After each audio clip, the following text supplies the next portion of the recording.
10 o'clock on the dot. It's Pip. Pip's plane spotting. Trying some new technology today, so let me know if you can hear me all right. If not, I got some work to do, so we will figure that out.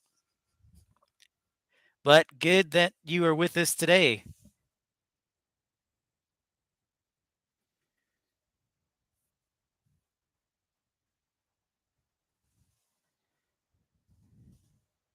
It's exciting. Let me know how I tried a new converter, an HDMI converter, to see if we can get a little better picture quality, a little less lag. So let me know how it sounds and how it looks. In the meantime, I took a couple days off, so missed you guys, but glad to be back.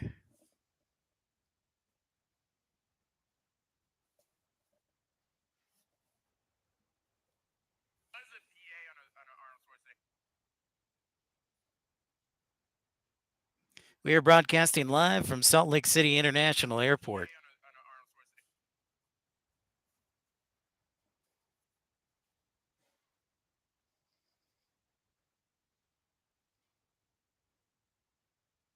Good that you could take some time out and join me and have some fun. Good that you could take some time out, join me and have some fun. It is a sunny day. You can see the clouds over the mountains, and thought I'd go with the east side today. Some different arrivals than Delta.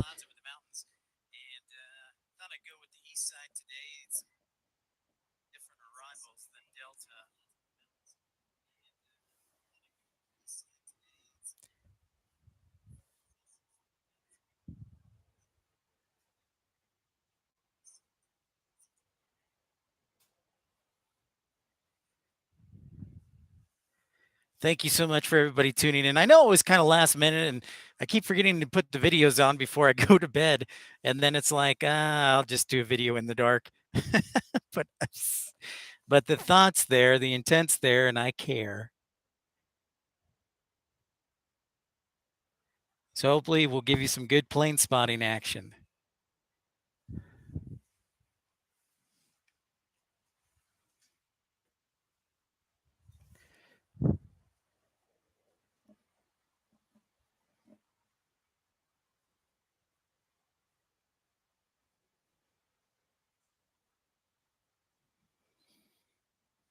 Getting ready to head out the gate.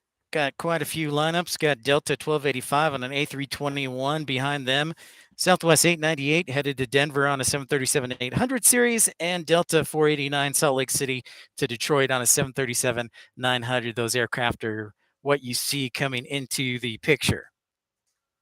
So we'll follow those, and trying out a new camera too to see if it does the trick as well.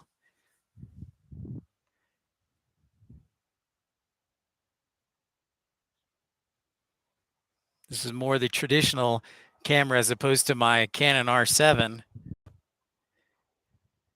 So it feels kind of weird.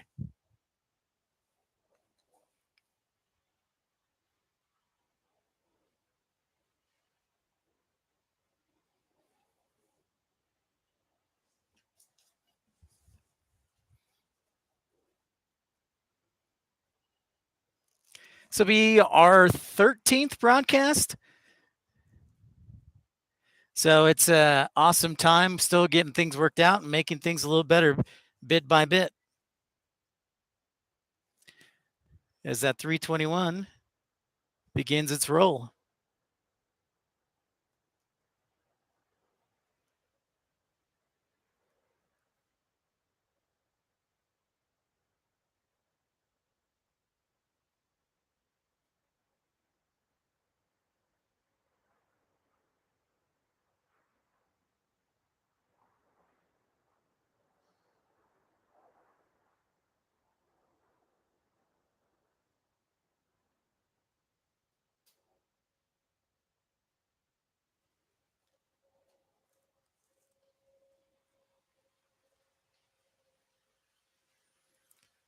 There it goes off into the lovely skies of Salt Lake and beyond, and then we'll head to the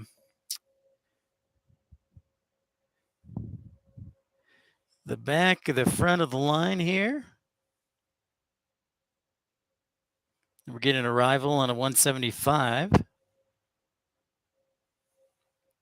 I am free to answer your questions and to help make your plane spotting and aviation experience better. So don't hesitate to ask any questions.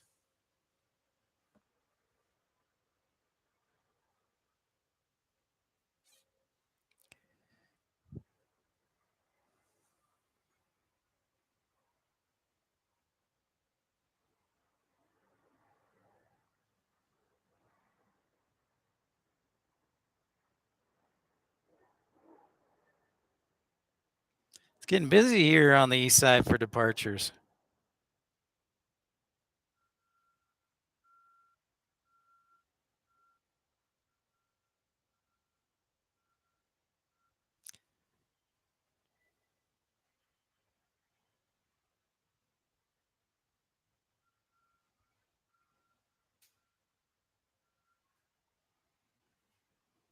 So it'll become less of a factor as the afternoon rolls on.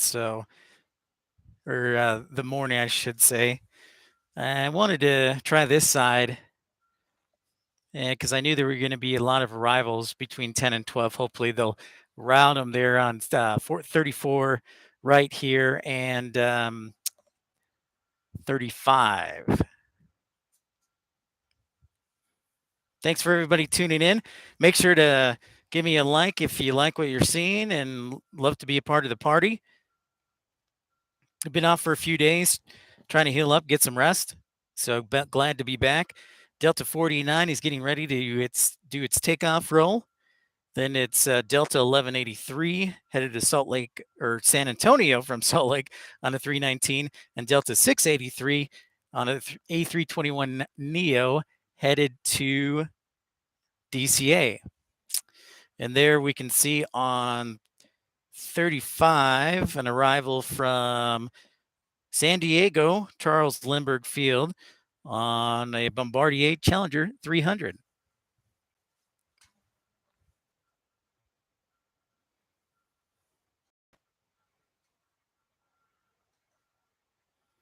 Again, know how the picture quality is. I'm trying a new HDMI converter that should help the resolution. And then I think we've got all of our hiccups with the audio fixed. So let me know how it sounds as well.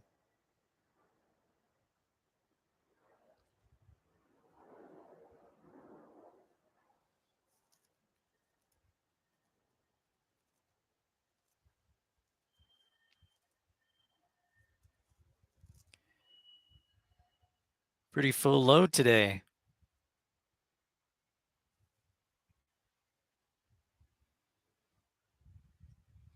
As we head back to the beginning of runway 34 right.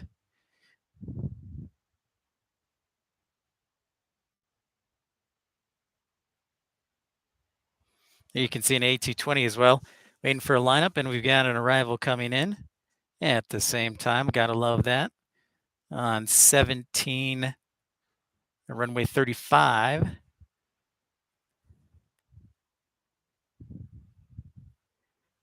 It's a beautiful morning.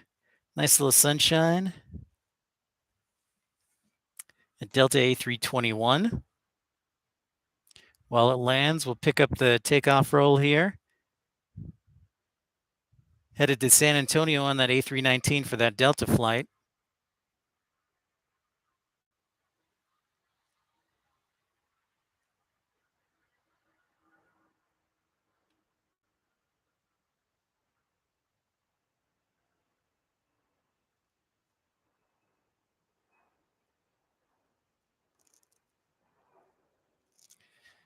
Wait for it for V1 and V2. Have that sucker take off down to San Antonio. Thanks for joining the party. If you like what you see and how I'm sounding, give me an old like and let's have some fun.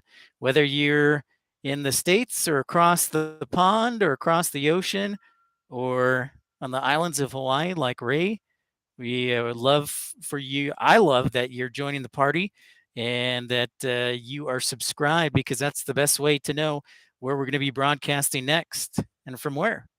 So here's the A321 Neo. This will be headed cross country.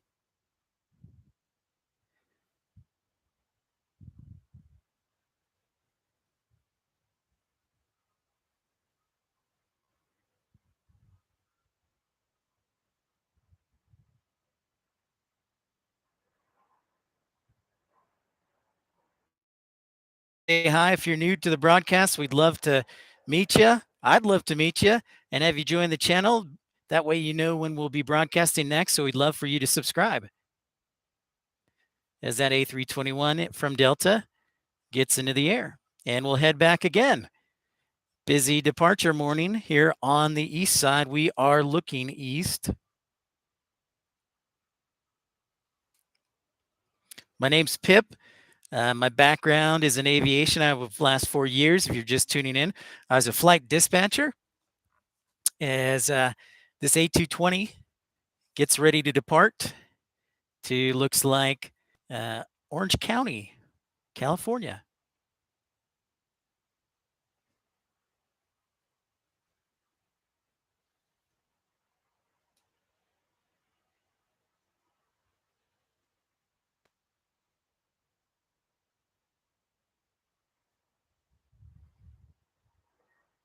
Welcome, everyone. We'd love a like from you.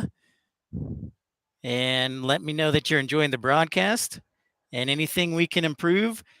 I do love suggestions and I take them seriously, as some of you know. So that A220 hits the sky on a nice sunny morning here in Salt Lake City. Thanks for the like and thanks for tuning in. Really appreciate it. It's just fun doing this, but I also want to educate, and hopefully that's where you people will stick with me and hang around.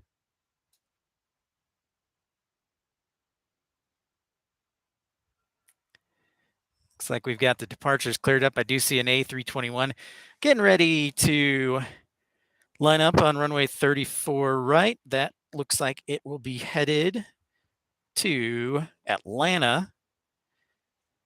Meanwhile, you got a Cessna Sovereign, Citation Sovereign, can't say that word. It's lined up on the runway.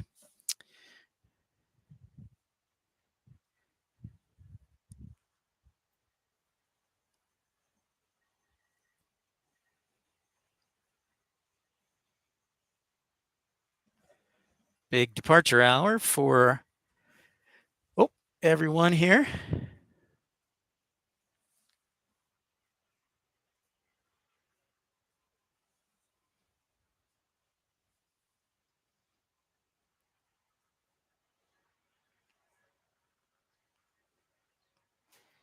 Headed to Aspen in no time at all.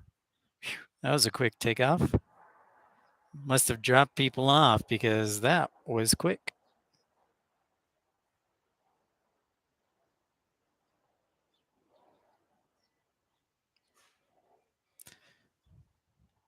Everyone, it's Pip here, back in action. Thanks for the like. And good to see everyone. I've missed each one of you.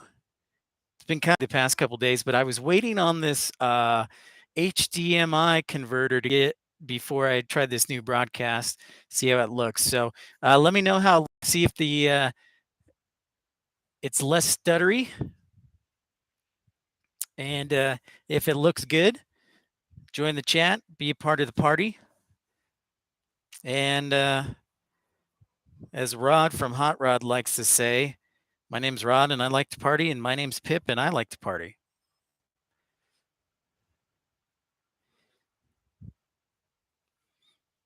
But I know for a fact Kevin most certainly does not like to party. Yeah, it is beautiful scenery, AC2 RM1. I agree wholeheartedly. They we got a little bit of snow. The northern mountains, I think, got a little more, and then Cedar City down south got more. But we're expecting kind of a mix between rain and snow the next couple of days. We were just fortunate to get a little sun action today, and thankfully the winds have finally died down. It was pretty annoying. We got a stiff south wind, and it's still like a cold wind chill. So yeah, I'm pretty pleased, and looks spectacular.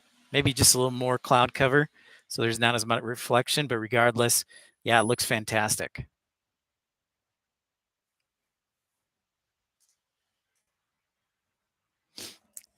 The old Wasatch Mountains here in Salt Lake City. And if you're new tuning in, make sure you subscribe so you know where we'll be broadcasting next. But also, I do like to give little tidbits, helpful tidbits about traveling here. And, the great thing about Salt Lake, if you fly in, you're about 25 minutes from great skiing and Park City, or even like 30, 35 minutes up the canyon near Ogden for Snow Basin. So it is a great area for skiing. That is for sure.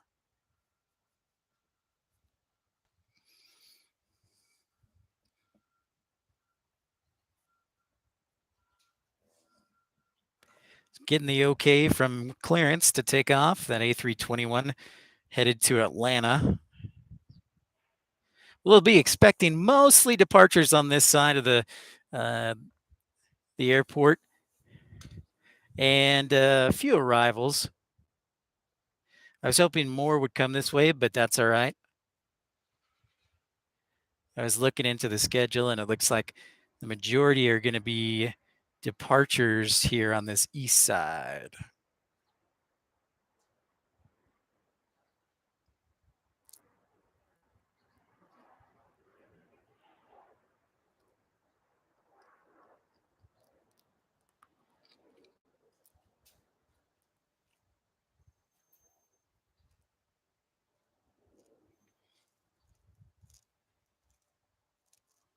My name's Pip, and I'm glad you could join me.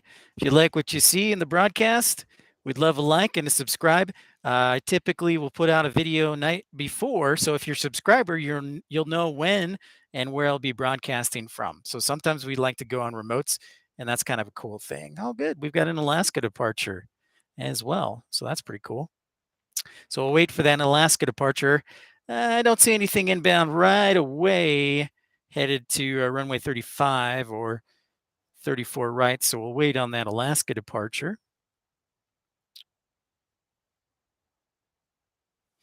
Check out that Northern Air cargo tail. I think it's an old 737-400. Winds are calm. Temperature is a little chilly, but with the winds calm, it's a pretty nice day and the sun shining. 33 degrees. So just above freezing. And we should be in the upper 30s today. And hopefully we'll be on the hour for about an hour and a half more.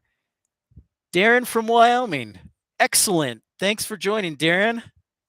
And the thumbs up. I lived in Wyoming for a couple years. And as you know, if you're from Wyoming, to get anywhere in the state, it's a great state, but you have to travel. So I worked for a radio station when I was first out of college, Darren, and was a broadcaster for news. And I actually was fortunate to do high school sports too. And so I got to travel around. So my station was in Green River, but I traveled all over Wyoming. So I've been to big towns, I've been to small towns, and I actually have a plane spotting video from Jackson Hole that I did last year that is on my channel. That was a lot of fun to do. So thanks for tuning in. Probably, let's see. My favorite city in Wyoming, other than living in Green River and Rock Springs, was probably Sheridan. It's really pretty up there.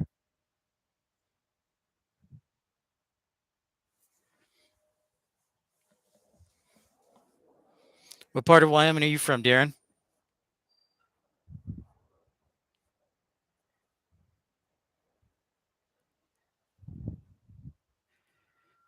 All right, so Alaska 796 is the 737-900 getting ready to take runway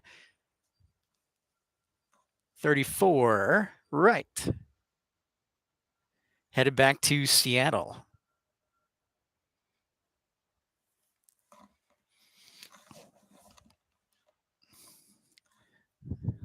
Alaska, of course. Oh, nice. Very cool. Very cool. That's awesome. When I was broadcasting high school athletics, I did Lyman and Mountain View, and so we would have a chance to go to Wyo Indian High School, and they were typically like one of the best basketball schools in the state, or at least in the class. So they were always like pretty awesome. So it's pretty awesome. You're from there on the reservation. Very cool, and welcome in.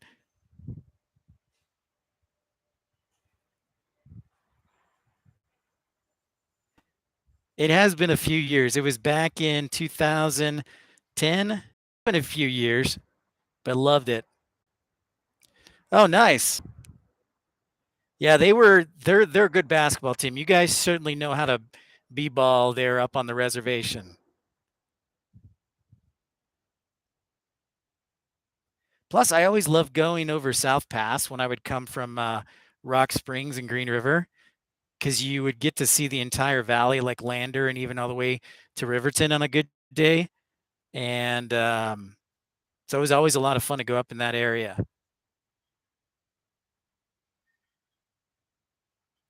I did get almost stuck once on South Pass, but was able to survive on my front wheel drive, just barely. I think if I hadn't been there a half hour later, I don't think I would have made it. I would have been stuck.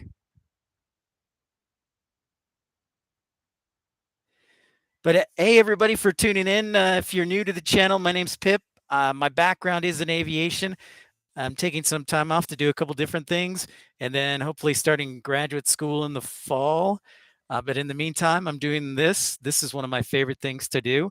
If you're new to the channel, we'd love a like, and subscribe if you like what you're seeing, because when you subscribe, you'll know when and where we'll be broadcasting next. We usually try and do at least a couple times a week here from Salt Lake, and we'll also be on location sometimes. I was in 2 weeks ago, Las Vegas and Phoenix, and we'll probably head somewhere new again. Ah, the Lady Chiefs. All right. Yeah. It's both sides. Definitely the female. Like, I don't know what it is. You guys must be drinking your Gatorade or something, but they've always been, when I was there, they were always top of the class. So that's awesome.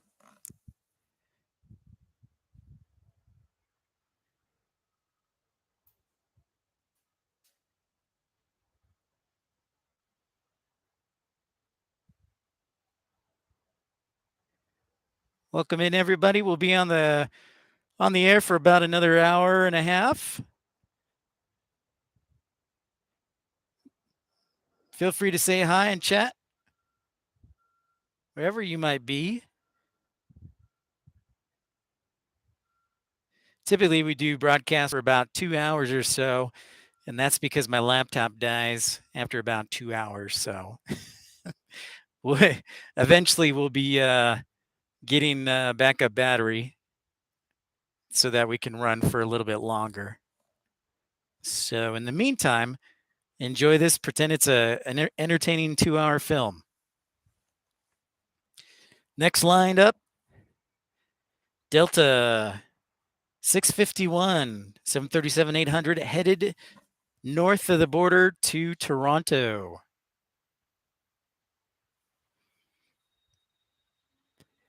We'll be on the air until 19 Zulu or about noon Mountain Standard Time.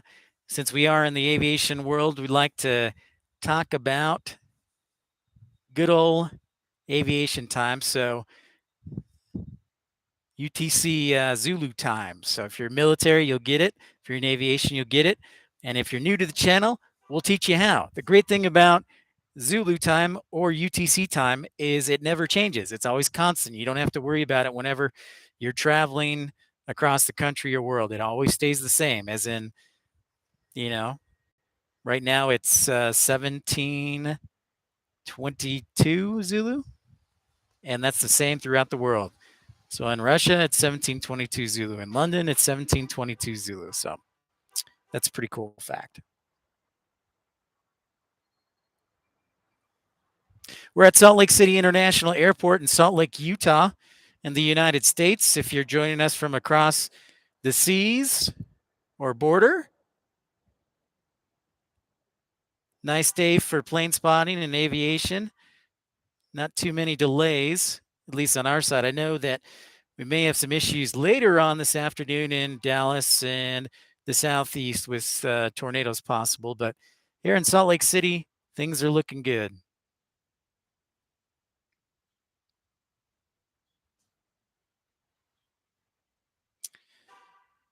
We'd love a like. I'd love a like, because that means we're officially friends if you like what I'm doing, which is always a good thing. And thanks for tuning into the broadcast. Whoops. We are looking southeast right now. It's on a north flow today for Salt Lake City with a light north wind.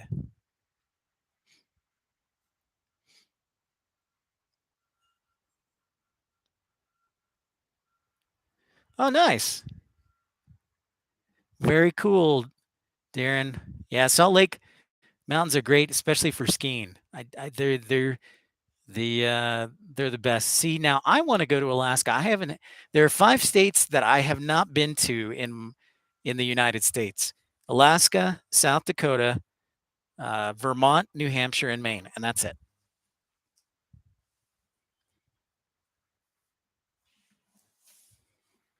So I've got to get to those as soon as possible because my sister's about to beat me. We are looking southeast. We are at Salt Lake City International Airport. The sun is in kind of in our eyes, but it'll move towards away, so we'll see a lot of these departures better. In the meantime, inbound arrivals. See what we've got going on. Looks like we're clear for the next 10-15 minutes. Looks like inbound to, I think they'll vector them to 34 right is Southwest 6505. If not, they'll land on the other side on runway 60 or 16 or runway 34 left. Oh, Maui? Okay.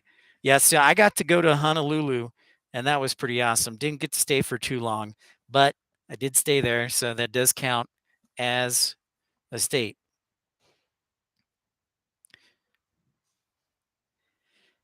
Getting ready to line up that plane you see. That is 1459 headed to Houston Intercontinental, an A220-100 from Delta.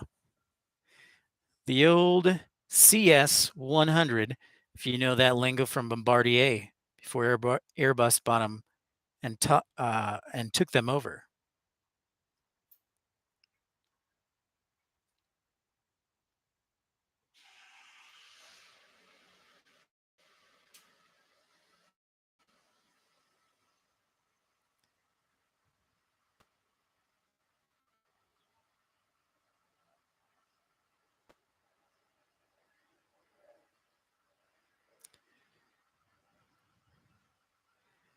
$220 runs off of the old Pratt & Whitney turbofan engines. And of course, if you're familiar, they have 2 variants. Oh, there they are.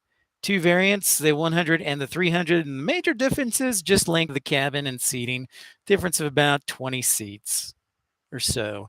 There are currently in the United States 3 airlines that fly the A220. Those are Breeze Airways, the newest airline, Delta, and JetBlue runs the A220 300 variant. And they do a lot of transcon with lighter demand. Like I've seen them do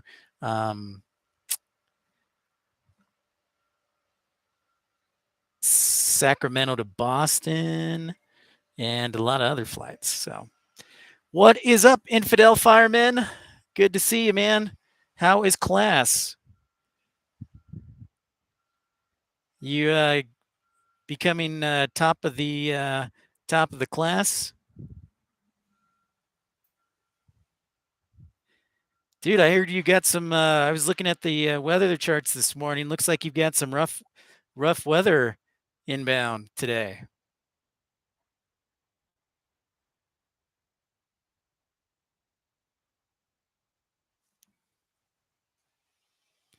Right on, dude. Love to hear it. In no time, you'll be done with class. In fact, you were this is the same time of year that I started class, so you should be out in March. And I would not be surprised if like Mark or Cash has somebody come in and do like interviews, um, just because that usually happens. So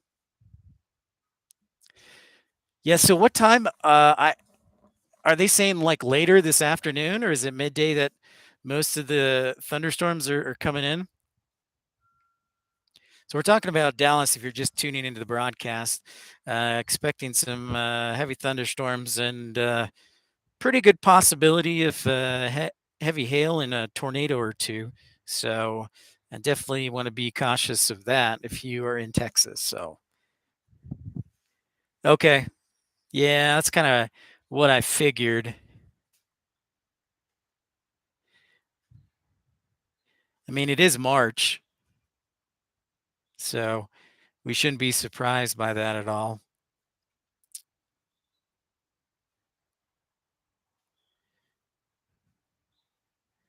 The old Cessna there, the XLS 750.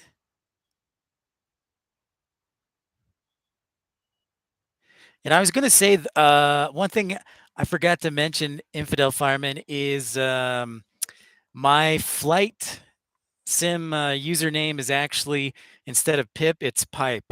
I don't know why I did it that way. Just a little different. So Pipe Hastings.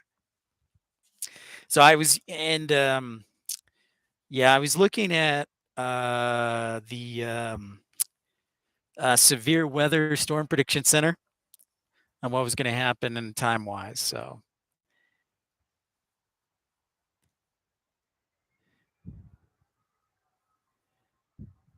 A319 headed off to Jackson Hole.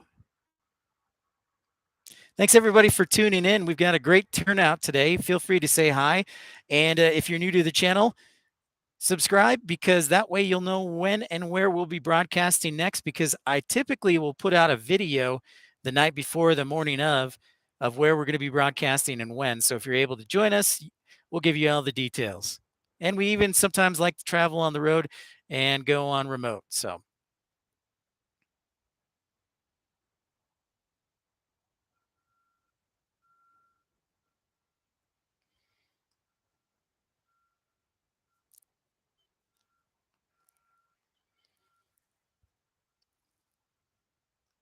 should be on the air for close to an hour and a half, depending on how the old battery holds up today.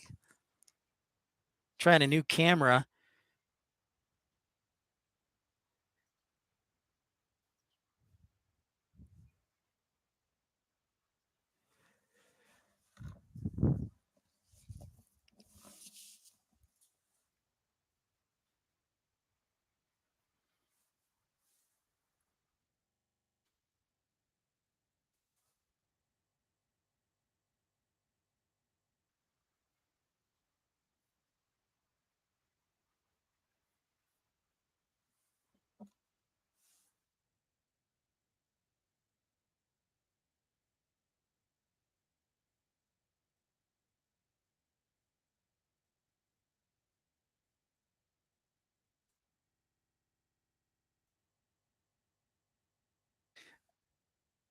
Oh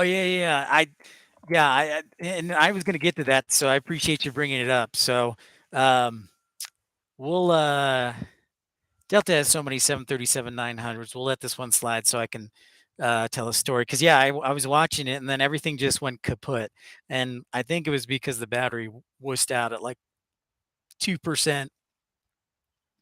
So, for those of you who don't know and are new to the broadcast, we'd love a like and for you to subscribe. But for those who don't know, I have an aviation background professionally. I was a flight dispatcher for 4 years at both a regional airline and then a mainline airline before I took a step away and getting the opportunity to go back to school and try some new things in the fall.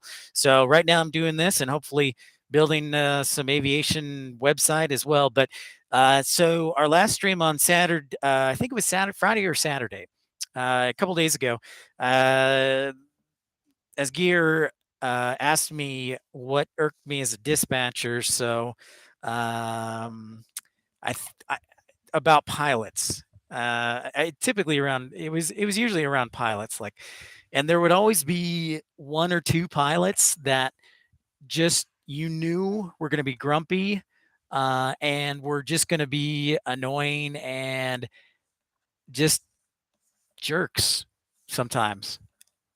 But overall, I mean, if you think about it, flight dispatching, and being the captain or the PIC, there's like so much collaborative work that goes on between them because they have the same goals in mind. They have safety in mind as their first and foremost important goal. That's getting home on time. It's getting the passengers where they need to get as quickly and safely as possible and efficiently as possible. So it's not like they have two different motives and are from two different departments. They have the same goal in mind. So I thought Infidel Fireman one day, I'm not going to say where it was or what airline, but I thought about putting a dartboard uh, on the in the operations center for those troublesome pilots, and we would just put like a dot each time they annoyed one of us. But you have to remember, they also will come into the office too. So word travels fast. So you need to be really careful, really, really careful. But as a whole, like, the pilots were the best and they're awesome what they do because they have to deal with the other side of things and not only the flight attendants, but also the passengers firsthand. So there's pros and cons to each side of the flight operations equation. And Fred, hey, welcome from Nova Scotia. Welcome. That's awesome. Um, North of the border in Canada. Welcome. And Nova Scotia. I would love to go out there in the summertime. Even now, I know it's super cold and snowy. What's the weather like in Nova Scotia, Fred?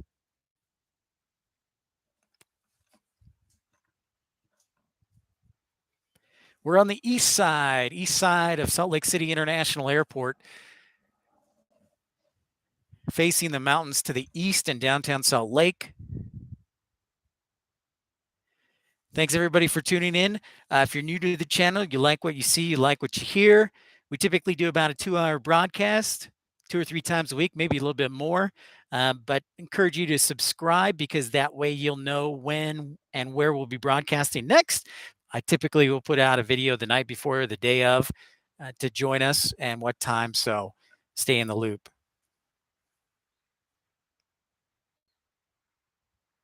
I'm trying to think, Infidel, if I had any other annoyances with things that got on my nerve. Um,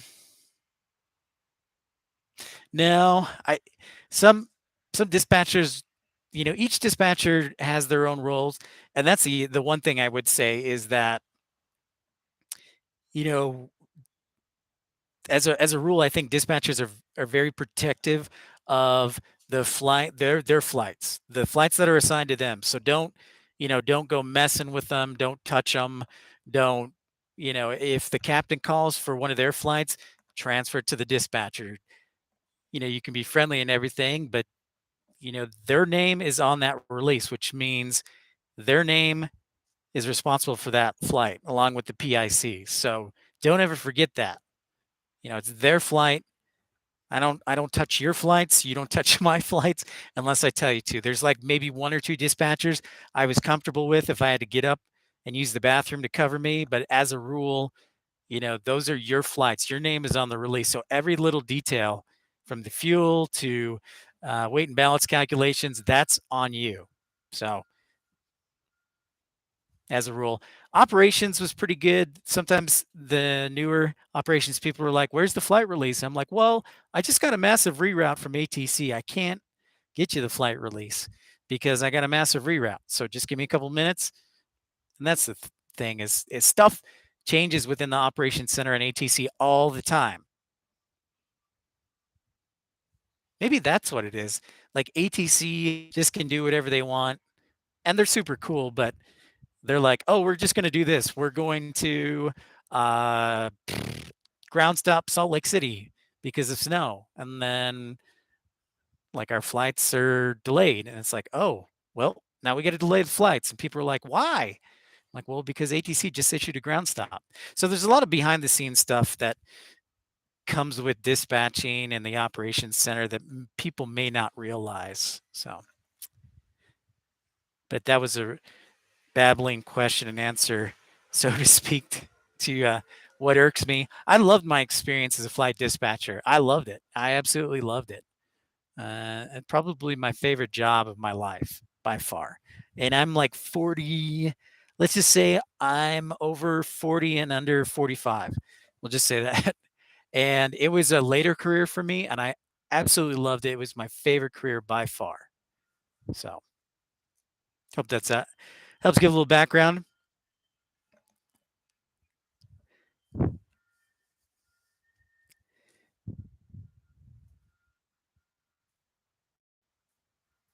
Yeah.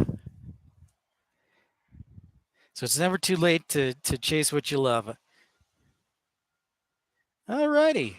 I think we may have some good luck here and see a rare plane we don't see too often.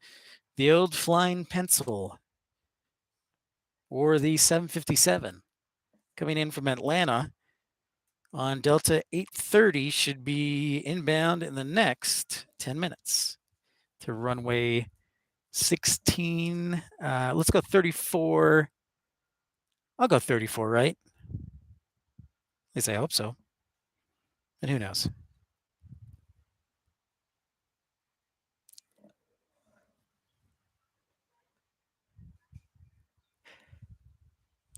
Another new flight announcement that got news of recently yesterday.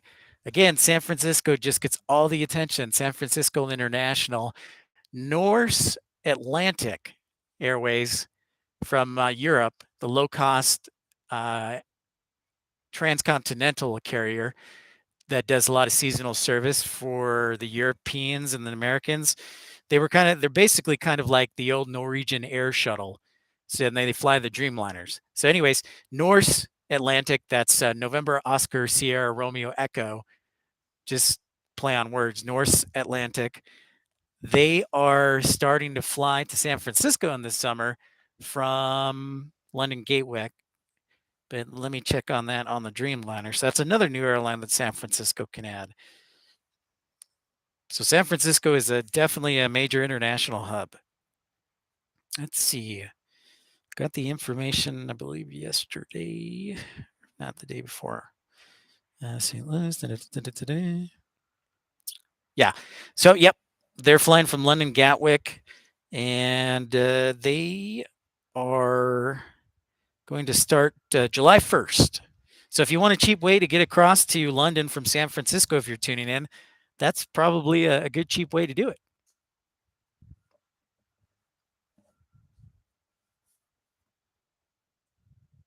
Thanks for everybody for tuning in, saying hi. Feel free to say hi. And whatever you can tune in for 10 minutes, 5-10 minutes, we love having you.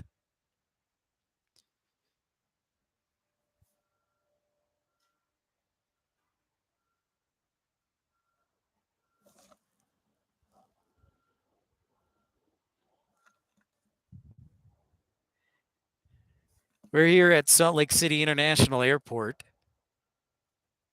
where we'll be till close to noon Mountain Standard Time. And thank you for tuning in. Got a little bit of a lull, but it should pick up here if I look at the next half hour of arrivals. I'll tell you right away. We've got arrivals inbound from Los Angeles, Dallas, San Diego, New York City, Newark to be specific, Dallas, Chicago,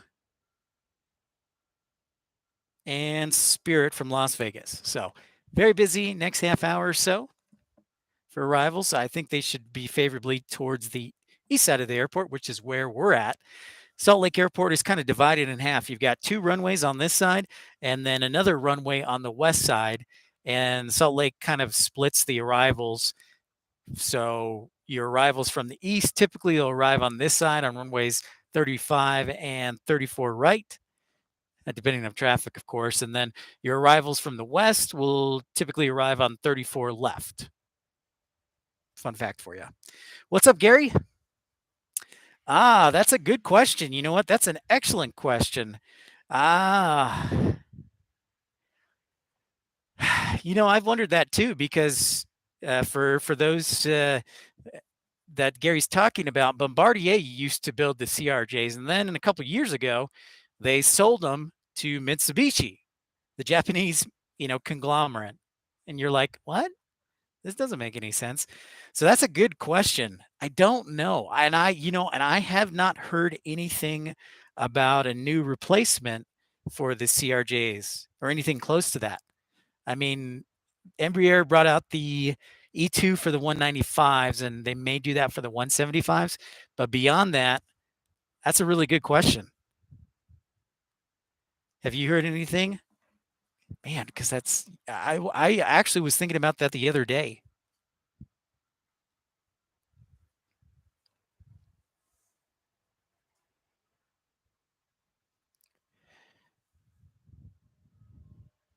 Now, me personally, from a dispatch and mechanical point of view, I'm okay if they don't have a replacement. I'm not a huge fan of them. I like the Embraers as far as like maintenance and dispatching and all that other stuff, but that's just me. They're great plane. I hear from pilots though that they love flying them. It's just, yeah, there was some incongruency and whatnot. So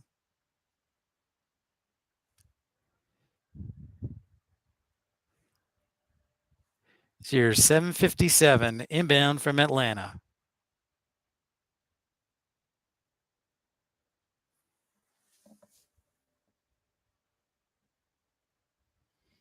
You just don't see a lot of these anymore, and it's nice to see one in action.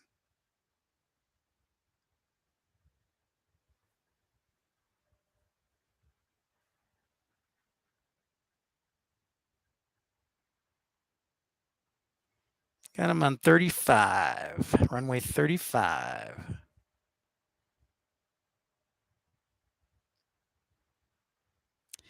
They may have put all the arrivals on 35 just because I was looking at the NOTAMs this morning. The ALS was out for about 4 hours today. So that would make sense.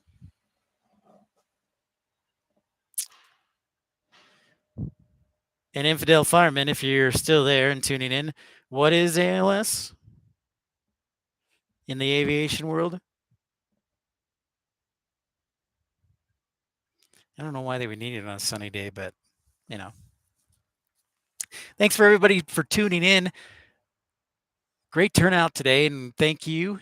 My name's Pip. It's just me here. I'm hoping to get some of my other aviation goons with me to broadcast and be a part of the party. But we're here at Salt Lake City International Airport in Salt Lake City, Utah, and pleased to be with you. Hope the audio and the video sounds good, looks good. Let me know if there's anything you have, questions, or anything that I can do to make the broadcast better. I am here for you in the internet streaming world. There you go, the approach lighting system. That a boy. ALS approach lighting system. You got it. Which, if you look at charts sometimes, yep, Malzer, Alsif 2. You got it, man. You're on your way to the top. But sometimes on the charts, there's a deduction as far as landing minimums, where your minimums are higher if the ALS is out. So you always have to. That's a tool. There's a tip for you. Look at every single NOTAM, because I'll tell you a story about NOTAMs and the importance of looking at them.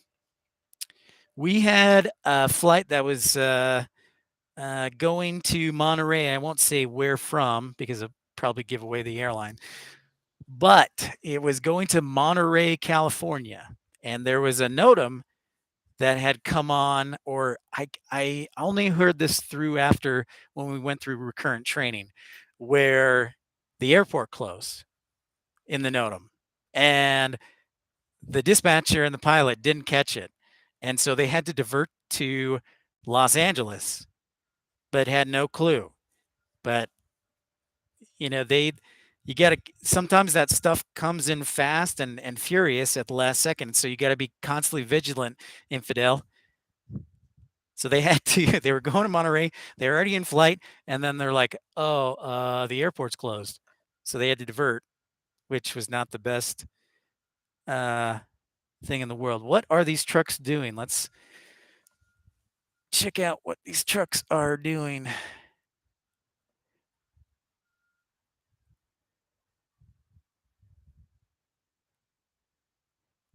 I don't see which trucks. Let me look out.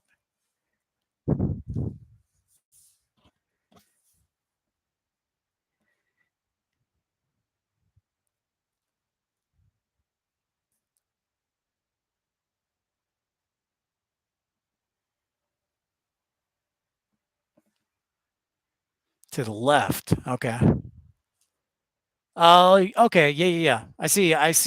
So those are the operations trucks for the airport, and there's a whole staff that's did to runway conditions and everything like that. So they're probably just doing a quick run on the taxiway to check on the taxiway to make sure there's no debris or anything like that that could be ingested into an engine. So yeah, they will typically do that. However, the really cool thing that I think they do personally is monitoring snow removal and whatnot. And dang it, they're sending the DFW American flight to runway 34 left. That is disappointing. So there you go. ALS is out, but what are you gonna do? I still got a lot of departures. But the really cool thing is as we see this 175 take off and head to Albuquerque, is they do, yeah, they will in the wintertime when there's snow, they get to do the FICON test. So the FICON stands for field condition test when there's snow and ice and things like that, and also rain. So there's actually, they have a piece of equipment that'll test the braking action of on the runway. And then depending on how the runway condition is, they give it a ranking from 6 to 1, 6 being the best and 1 being you should never land there. So that's other stuff you'll learn. And you'll see in the NOTAMs, like if you look at if it was snowing today, they would have a report in the NOTAMs, the notice to airmen, about the runway conditions, whether it's 5s, whether it's 6 is perfectly dry. 6 is dry, 5 is wet, and then 4 is like you're starting to get some degradation of braking action. 3 is, like kind of the middle ground. And then anything below 3 is like, I've never had a captain say, all right, I'll go with 2. Never. The lowest I've ever had a captain, and I agree to, is typically around 3s. If the FICON is 3s, they'll go, but they're a little, obviously concerned, and rightly so. But so that's something you learn once you get hired, because each airline has different specifications. So, nice. Darren, welcome from the UK. Thanks so much for coming in. welcome. I look forward to being in the UK next couple years. I would love to get to London Heathrow and also Manchester. And what's one of the other places I really wanted to go? Dublin. I know that's not necessarily that could be in the UK, I guess. Is Ireland? Yeah, Ireland. Um, but yeah, there's some great stuff, great videos from plane spotting wise. So thanks for tuning in, Darren, and for everybody who's just tuning in, if you'd like to give me a big thumbs up and a like on the video, sure would appreciate it. In the meantime, you can also subscribe to the channel. That way you'll know where we're going to be broadcasting next and when, because I'll typically put out a video from before the night or early in the morning, the day of. And also, I have a lot of good plane spotting videos. So thanks for the like. In fact, I was counting, I think I have 45 different airports for plane spotting. It's like my own little, I have my own little thing. I just, really enjoy aviation and plane spotting and education. So this is kind of my thing. I never got to into sports broadcasting, even though my background was in journalism. So this is the next best thing. So thanks for tuning in, Darren. Welcome, and we're glad to have you. It's just me, Pip. I've got a couple of my other aviation buddies I'm trying to get to join the broadcast. So we'll see. But we try and get out a couple days a week. And there we see, zooming in a little bit, we've got a KC-135 tanker. Looks like United National or Utah National Guard's going to be doing some flying today. And you also see zooming in over there, that is the general aviation side to Salt Lake City International, which typically is a pretty busy place, especially during the wintertime. You see a lot of private jets for people who want to fly to Park City and park their jet here in Salt Lake. And then I saw this earlier. We've got what appears to be a Delta charter flight. Looks like a 757, which is interesting. So it must be for the U, because the Jazz are out of town right now for the next couple of weeks, in fact. Hey, Chantel, South Africa. Thank you so much. Welcome. Yeah, we're in Salt Lake City International Airport in Salt Lake City, Utah. South Africa, beautiful country. Thank you so much for saying hi. We love meeting new people. That's awesome.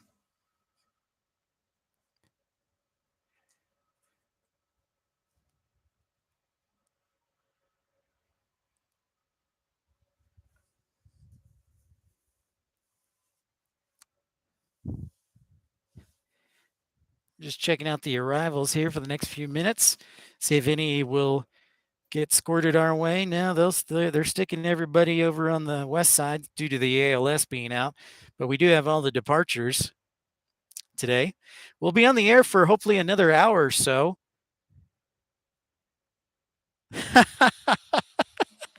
Okay, well, Chantel, thank you. I'll stay clear then.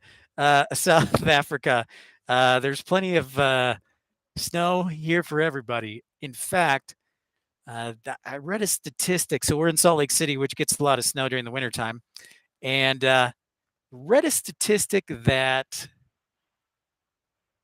Salt Lake City, the ski resort Brighton, which is in the canyon, it's about 30 minutes southeast. It's not in Park City. It's about 15 minutes south. Brighton has gotten 590 inches of snow, or 580 inches of snow this winter, which is equivalent to, I did the math, it's like 47 feet worth of snow. So basically, I'm on the 5th floor of the parking garage here, and the snow would be up to me. That's how much snow they got, which I think is hilarious. So that's pretty cool. So we've got a KC-135 on the far side, but then we've got an A321neo here getting ready to depart. And then also a United Express 175 headed back to Denver.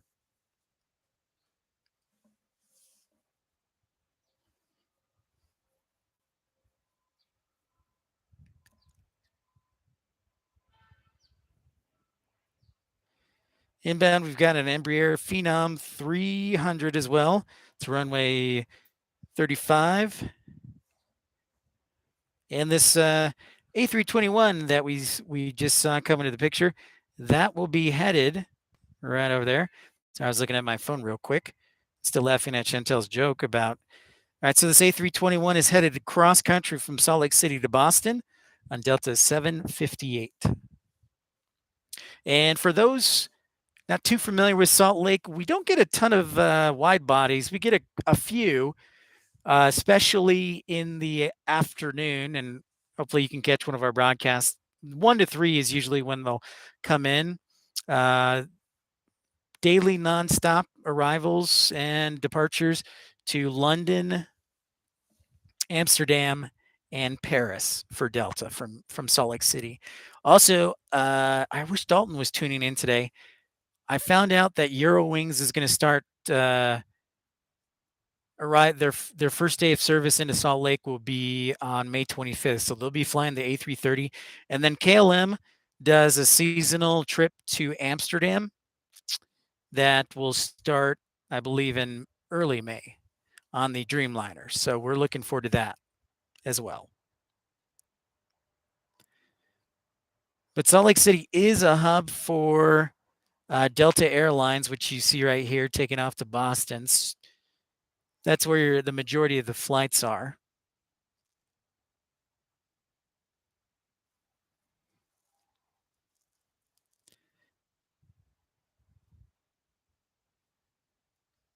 Great scenery backdrop with those clouds and the snow in the mountains.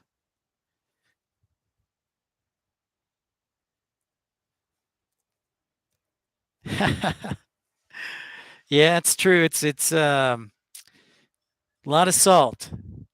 The Salt Lake City is very salty this year with all the snow. No question. No question. Although to be honest, they use a lot of sand as well out here, which is interesting. All right, United Express flight. Embraer 175 headed back to Denver with the new livery, the all blue.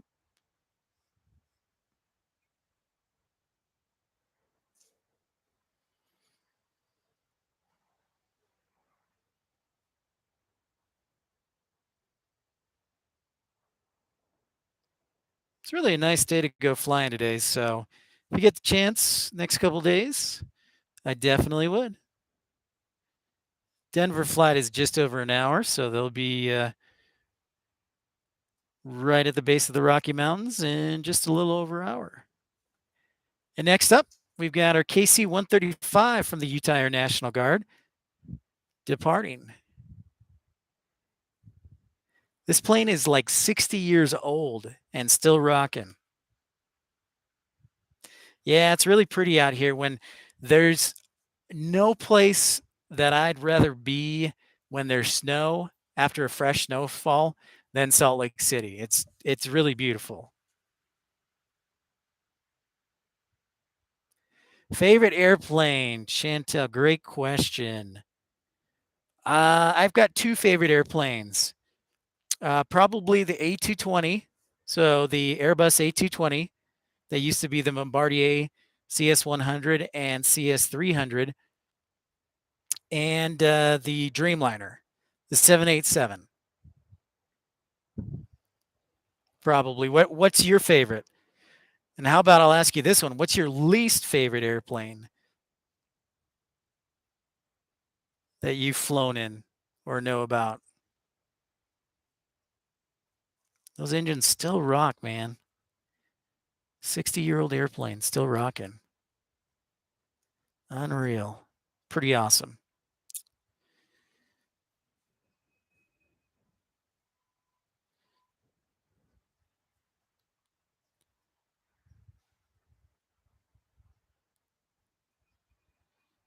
Yeah, so that's a great point. A318, the ATR.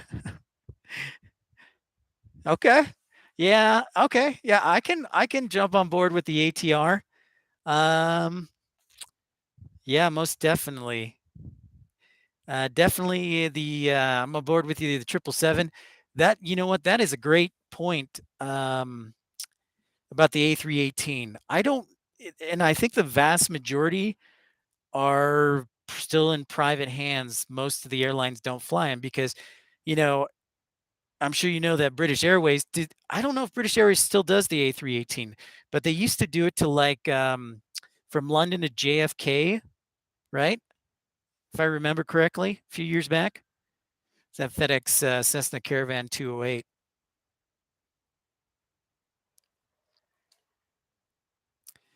So yeah, let's take a moment now that we got a little cloud cover. That, folks, is downtown Salt Lake City. And like you said, a few places more beautiful after a fresh snow than Salt Lake there in the backdrop. So that is downtown Salt Lake City. That's another thing cool. If you're looking to get downtown from the airport, there's a light rail and it's like a $2. I'll get you there in about 15 minutes. So if you're staying downtown, it's a good place. Yeah, I am sure that that would make sense. Yeah, they are hard to find, but they still got good distance. When I started broadcasting,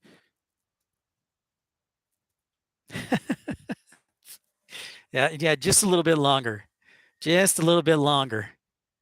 Uh, what do you think? Probably 20 hours of flying. You'd probably connect through London, right? Ah, going to LA. All right. Very cool. That's a pretty cool place, but the traffic is horrible.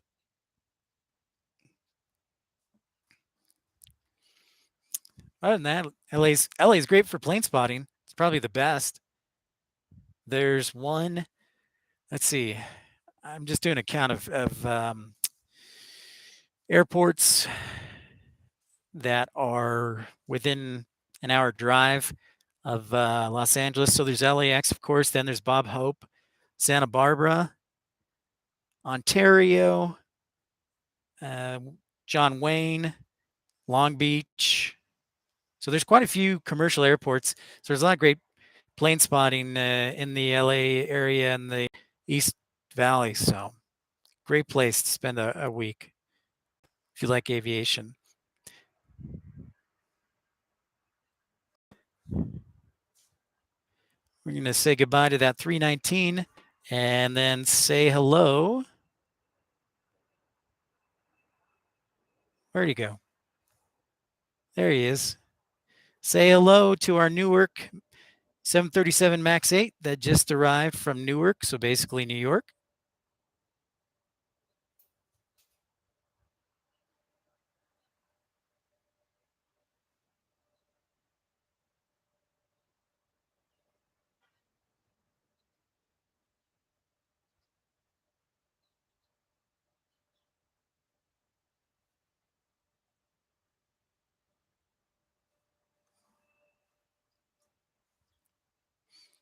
I'm Pip. Thanks for tuning in as we pass the 1 hour mark. Hopefully, we'll be on the air for just another hour or so. If you're new to the channel, I encourage you to like and subscribe. Subscribing is the best way to find out where we're going to be and when, because I'll tip just like 30 seconds, just letting you know where we'll be and when, so you can tune in.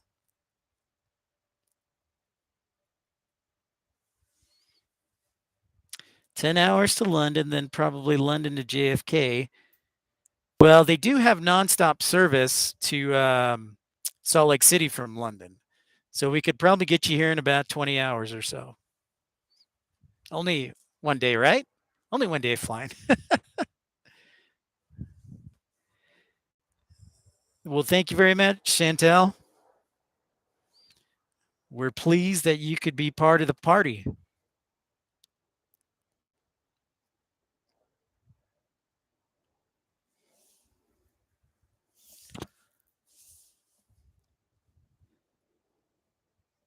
At 175, we're currently looking at that Embraer 175, 76-seater regional jet that is headed to Long Beach. So, Chantel, very close to LA. Long Beach is only about 15 minutes.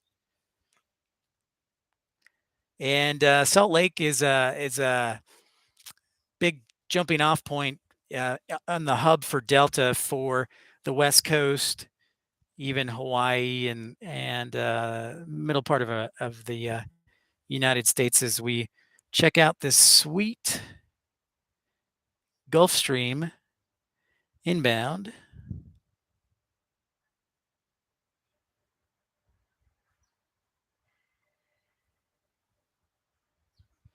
But those people are probably planning skiing because it is a Thursday.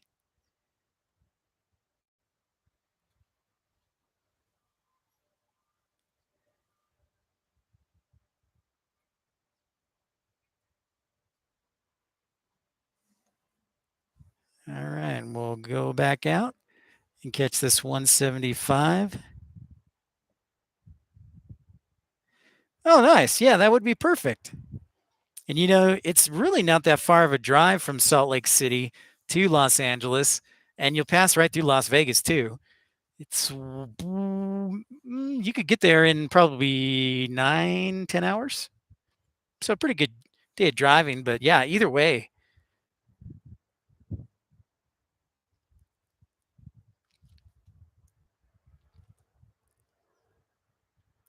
We will be turning the clocks forward.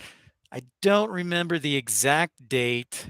It'll March, it appears. That's a good question. I am not a fan of that. I think it's very confusing, as you can tell. I can't remember, but it'll be in later this month. Yeah, because we are in March now. Hello.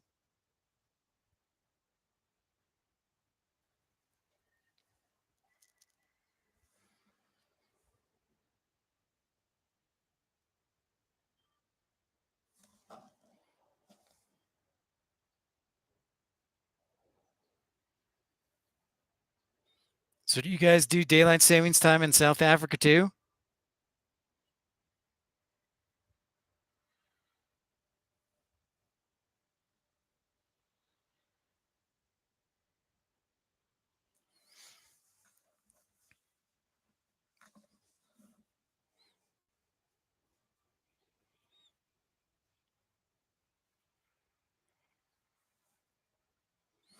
All right, we're looking at an A319 turning the corner.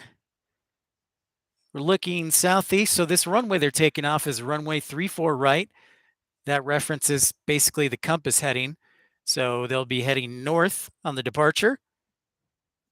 And they are headed north, north, like really north, like Calgary north in Alberta in Canada. So if you think it's cold here, go up to Calgary. It'll be much colder. So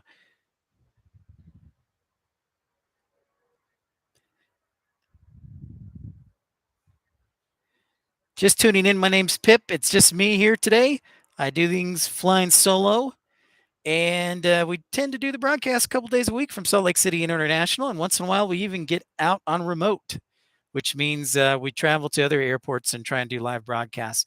In fact, if you look at the channel under the live section, you'll notice that we were in Las Vegas and also in Phoenix a couple weeks ago. So we plan on heading back there soon.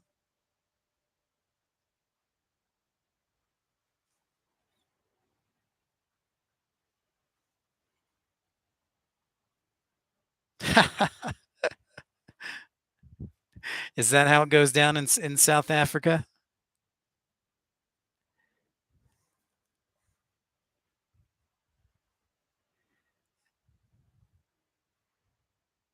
There's downtown Salt Lake and the Wasatch Mountains behind you.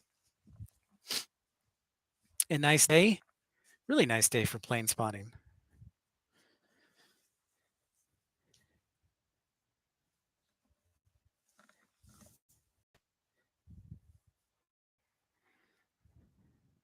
Keeping most of the departures on our side and then some of the arrivals on the most of the arrivals on the west side, probably due to the approach lighting system being out for the next couple of hours on runway 34 right.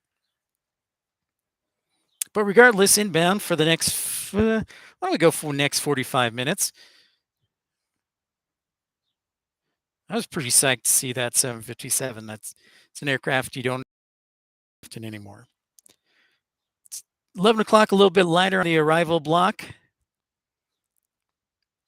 But they will be sending Spirit Airlines from Las Vegas. Should arrive in about 30 minutes. Twin Falls, FedEx Cessna Caravan 208.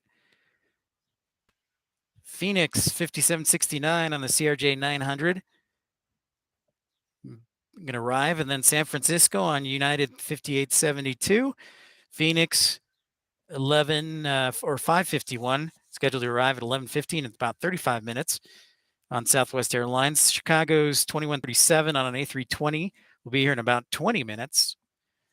And let's see if we can hold out for Miami 619 or American 619 from Miami. Should arrive here just before we end the broadcast today.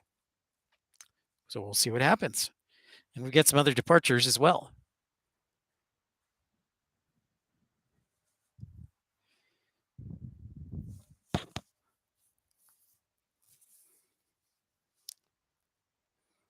We should catch a couple of Southwest departures headed to Chicago and Bewey, Baltimore, and then Portland departures for Delta Airlines to Portland, Ontario, Chicago from American Airlines on a 737-800, and then also maybe the New York departure should be just out the gate. So we'll see what happens. But coming into your screen momentarily, yeah, that's one of the reasons we like to go down to Las Vegas is it's a good airport and not a lot of people go down there to broadcast from. So I like your idea about going to Montana as well. Bozeman is on my list the next couple of weeks. The challenge with Bozeman, Montana right now, Chantel, is it's super cold up there. It would be like probably -2 or 3 below Celsius. So I have to bring on my warm weather gear. But that's on the docket as well as Jackson Hole. They won't be as busy as say Salt Lake or Los Angeles, so you got to be a little more patient. But great scenery, and there is a lot of variety in Bozeman because it's close to Yellowstone National Park and skiing, and also Las Vegas is busier than Salt Lake. It had over 50 million passengers come through last year. So I'll definitely plan on being in Vegas, hopefully in the next 2 weeks, and Phoenix as well. That's the plan. I did not know that. So they got a tracking cam, but not any spotters though. Well, I do love Las Vegas. I actually have a few videos if you want to check out my channel on Las Vegas plane spotters, but we will be back there. I promise you that. Thanks for everybody tuning in. Chantel's super friendly, but I know there are a lot of friendly people just tuning in and watching the broadcast. Feel free to say hi, or if you have any questions about aviation, my background. Last 4 years, I was a flight dispatcher, working for commercial airlines, regional and a mainline airline. So I've got some, hopefully some good knowledge to pass along and share with you. And we're just, making the broadcast better. This will be our 13th broadcast we've done, so still in the infancy. And we're just going to make things a little bit better each time. And we're just pleased that you guys joined in and are saying hi. You're looking at the background of Salt Lake City, downtown Salt Lake City, and the Wasatch Mountains with the snow. Had a little bit of snow this week. Last week was the big week for snow, and we probably had over a foot of snow, 2 feet in some areas in Salt Lake alone. So all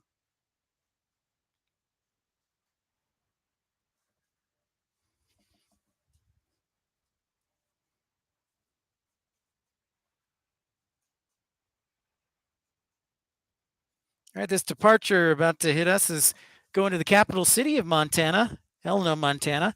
Hey, thanks so much, Television. Thank you so much for tuning in. Thanks for saying hi.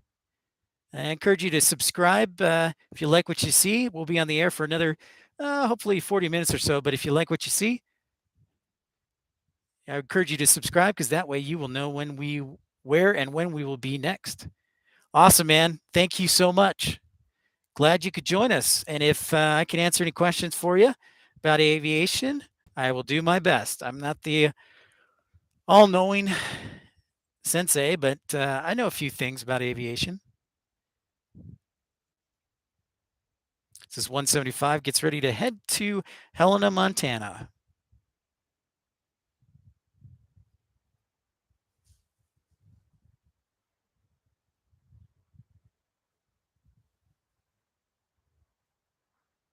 Oh, nice, man. Well, awesome. Well, I hope that was some help. And by the way, I'm going to appreciate you bringing that up. I'm going to put a little note down, two things real quick. So give me just a second here. Yeah, the old life of a dispatcher. Love it. We've got a couple of guys who are students right now. I don't know. Oh, yeah, it's a great question. Um, what does a dispatcher do exactly? I will answer that in just a second. But before I do that, Chantel, I want to put this message.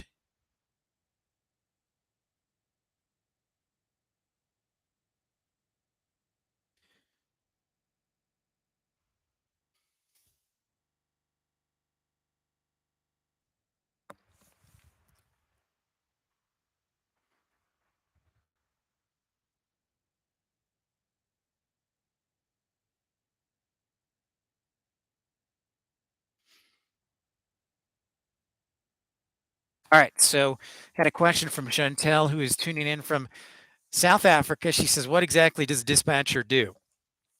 So in the United States, and each country is different. They have their own federal regulations, aviation regulations for each country, as far as ownership and everything. There's just a gigantic book, and if Infidel Fireman is still on, he can probably attest to that, how big the books are.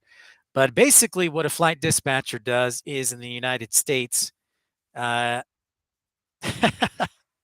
no, it's fine. I understand. You're welcome. I appreciate you being annoying. Always happy to answer questions. So, anyways, in the United States, under Federal Aviation Administration and federal or FARS, Federal Aviation Regulations, a dispatcher in the United States, a flight dispatcher is charged with the planning, the pre-planning, and monitoring and weather calculations and flight following responsibilities of that flight. So, while they're basically like a captain that's not in the airplane. They're a captain on the ground who's planning the flight in the pre-planning stages, working with the captain to adjust any wrinkles that need to be taken care of, whether it's fuel or a different routing or anything like that. And then they jointly with the PIC or captain sign the release saying this flight is under our authority. So my name's on the flight when I was a flight dispatcher, and the captain's name was on the flight release as well. So they agree on flight plan, and then they file it to ATC. And then once the plane takes off and blocks out of the gate, their job is also to flight follow. So they need to know where the plane is at all times. So when it blocks out of the gate, when it takes off, when it lands, and when it blocks in. And in the meantime, they also are in charge, the flight dispatcher, of monitoring weather for any anomalies that may affect safety of flight or problems at the airport, saying there's a approach lighting system that's out. We're supposed to provide that to the pilot so that he's aware of that. So it's basically part, I like to say it's part planner, part navigator, part weatherman, and a little bit of being a mechanic, because there's some maintenance MELs, some responsibilities that a dispatcher has to do along with the pilot. So it's like the captain who's on the ground who monitors the flight. So I hope that makes sense. But it's a great job. Most people don't know about it. They only see the pilot and they think they handle everything. Well, in the United States, that's not the case. The dispatcher, there are three people who have the authority in the United States to declare an emergency. ATC, the pilot or the crew, the captain, or the flight dispatcher, I should say, and the flight dispatcher. So they're the one of three people that can declare an emergency. So it's a really cool job that most people don't know about. And that's kind of one of the reasons why I first started my channel was the fact that, and it's kind of grown into plane spotting and everything else. But that's kind of the reason I first started the channel is because I've only done flight dispatching for 4 years. And when I was first looking into it, there really was nothing or no information about it in the United States. And so that's why I started the videos and the channel and made some good friends. And, hopefully it'll continue to help people. But it's a pretty awesome career. And anybody who's in that field will tell you they absolutely love it. So there you go. That's a kind of a long-winded explanation, but pretty awesome. All right, man. That's awesome. Well, I'll cross my fingers that your medical does go through. That would be great to have you in the skies, but we would also love to have you as a flight dispatcher. So either way, uh, you're in good shape. So I'll cross my fingers for you. But yeah, dispatch is pretty dope. And I first heard about it about 5 years ago from a friend who is a first officer with a major airline in the United States. And he's like, you should really look into this. And then I looked into it and I was like, what? This is like so my career. So it's pretty cool.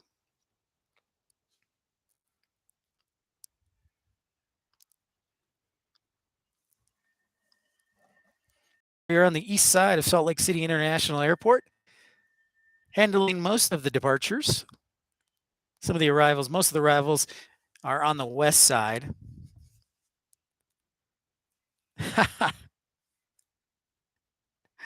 Well, thanks, Chantel. That's very kind of you. Hopefully, it'll be a movie star. And I'd kind of like to make this like my career. You know, um, I took off flight dispatching so I can go to graduate school for my MBA in the fall. So that's kind of what that is. Um, sound like my career. Okay, that's a great question. Why? What was it about flight dispatching that made it sound like my career? Um, When I was a kid, I was really interested in weather. Like, I would wake up before school and watch the Weather Channel. And, my dad used to take me to tornado seminars and conventions. And so I was really interested in the weather as a little kid. When I was, and geography was always my best subject in school. So I love geography and social studies. So that kind of map navigating thing component and just being in new places definitely you know, was part of when I was a kid. And so I always had this interest in aviation and weather and was trying to, you know, but never put together because they made it sound like there was a ton of math required to be a weatherman or and to be a pilot. So it wasn't until, you know, 20 years later, because my original degree is in journalism, my bachelor's degree. So, I got that in 2008. So it wasn't until almost 10 years later that I was like, oh, shoot.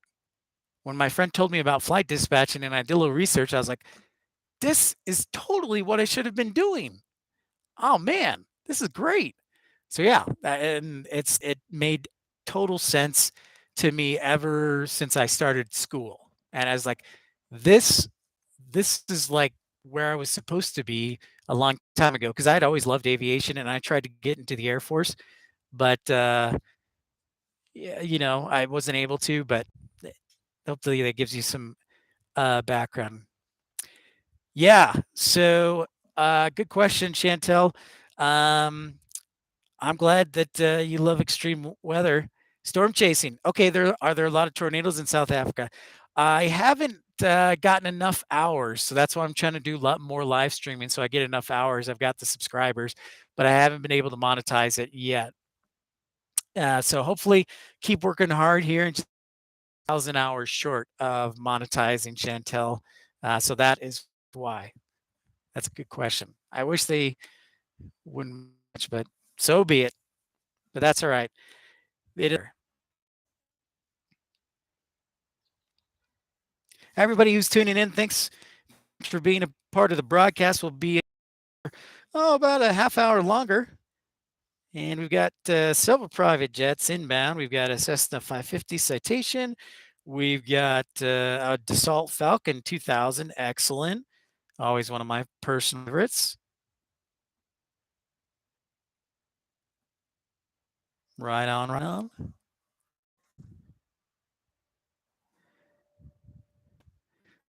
Very cool. Yeah, that is another cool thing that's live now. You can do storm chasing via remote. I do want to do that eventually. That was going to be, I took an intro to storm chasing in my junior college, but they wanted a whole bunch of prerequisites to storm chase, and it was also like $5,000.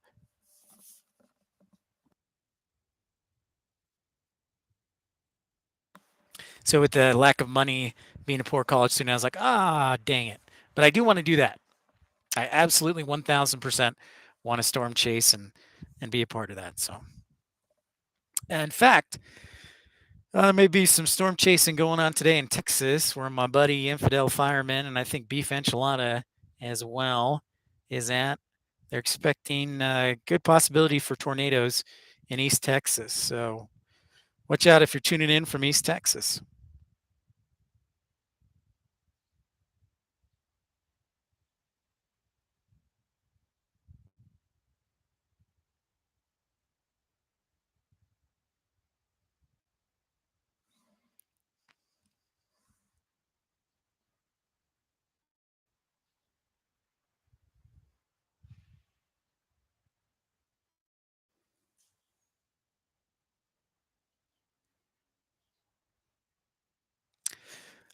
Good question. Two questions. Okay, yeah. So Shreveport, yeah, that's kind of like Shreveport, East Texas. That's definitely, yeah, that'll be very, very busy this afternoon. Absolutely. The other question was, what am I doing for streaming wise? Yeah, so I am in a way streaming with my phone. So I'll tell you my setup that I'm working with here. As we've got a 170, I've got my Apple MacBook Pro is my computer. I also have my where are you? 175. Come into the picture. There you are. So my MacBook Pro is my computer. I have a camera, a Canon 50. So just like a regular handheld camcorder. So not the highest end. I also have a tripod, and I do have a mobile hotspot that is using my data connection. Okay.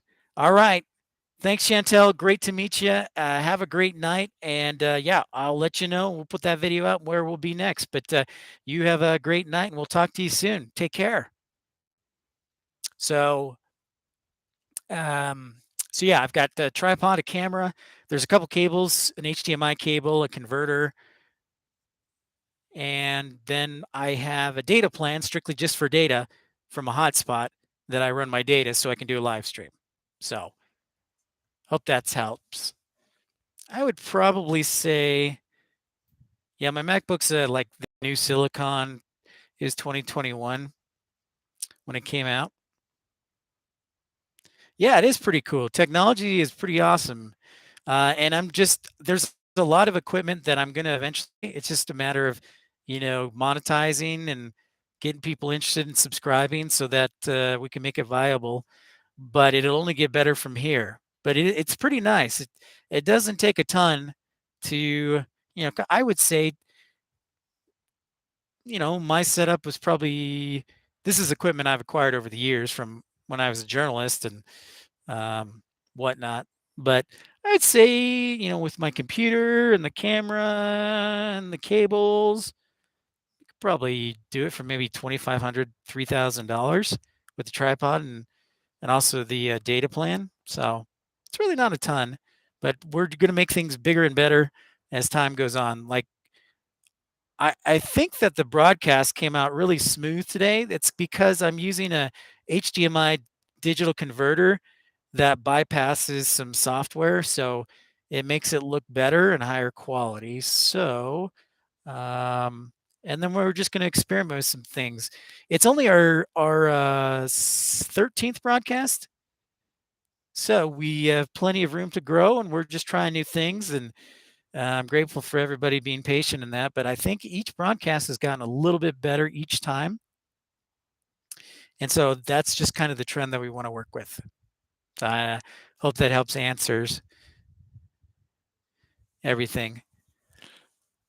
But there's a lot, yeah, because background's in journalism and TV and radio, so I feel like I kind of have a bit of the best of both worlds. Like I've got some knowledge in TV and radio and broadcasting, and then communications, and then also the aviation component, which I think, I don't want to sound like I'm full of myself, but having the aviation knowledge is really a great benefit because I'm able to answer questions and have, you know, conversation, and hopefully that I can also educate people because it's easy to live stream, but hopefully if I can entertain and educate people, that makes a big difference too to me. Because I love what I do. I loved what I did. I obviously want to go back to it eventually after school, but I'd also like to lead an airline. So it's kind of the best of both worlds. So I'm really grateful and really fortunate that I'm able to do this and I have some time to do it and get to know each one of you. So I'm really grateful, and it's a ton of fun, and especially when we go on remote, because I love going to new airports. Salt Lake's, my home right now, but I grew up in Chicago, so obviously I want to get back to Chicago. And there's a great stream for, uh, oh, that's a good question. There's a stream at Midway Airport, and then I know Curious Spotter does from O'Hare too. But those are airports I definitely want to be a part of because that's my home. Oh, nice. Chicago Burbs. Love it. I grew up in Naperville. So I still have a sister there, and her husband and their kids are still in Naperville. Everybody else, we all grew up in Naperville, but we moved after my parents retired. It was funny. We all just kind of trickled down to Texas, except for my one sister. So, Bolingbrook, even better. Nice. Nice. Uh, Portillo sounds so good right now, by the way. They keep building Portillos where I leave from. So like they have them down in Dallas. They just finished the first one in a place called the Colony, which is right by Frisco where I lived. But yeah, every time I leave a place, they're like, "Okay, we're gonna build Portillos." I'm like, "Dang it! How often is this gonna happen?"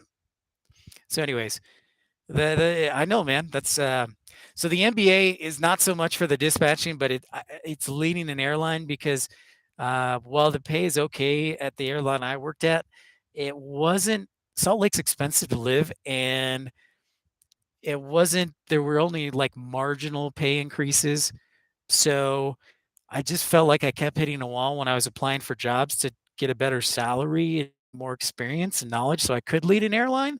So the MBA is going to do, hopefully, I have no business experience. So it'll give me a broader base of knowledge.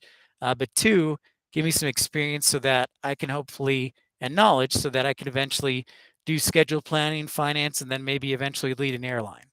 So leading an airline, like be a CEO or an executive or executive in schedule planning so that I get to pick the routes or make the routes. Cause that's like cool part too. Cause I'm super into geography uh, and the world.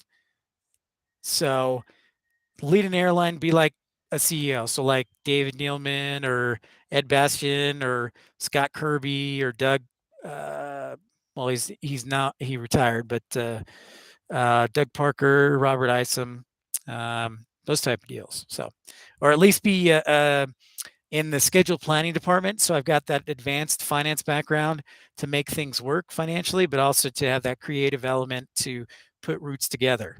Yeah. I know, a little ambitious, right? Uh, but just aviation pinched me a few years ago, and in reality, it pinched me a long time ago because I used to love going to O'Hare with my parents or my dad when we always had to pick up like my sister, my siblings, or family because I love being around the airplanes and the airports. And I should have recognized it a long time ago, but I just didn't know how to get to it other than being a pilot.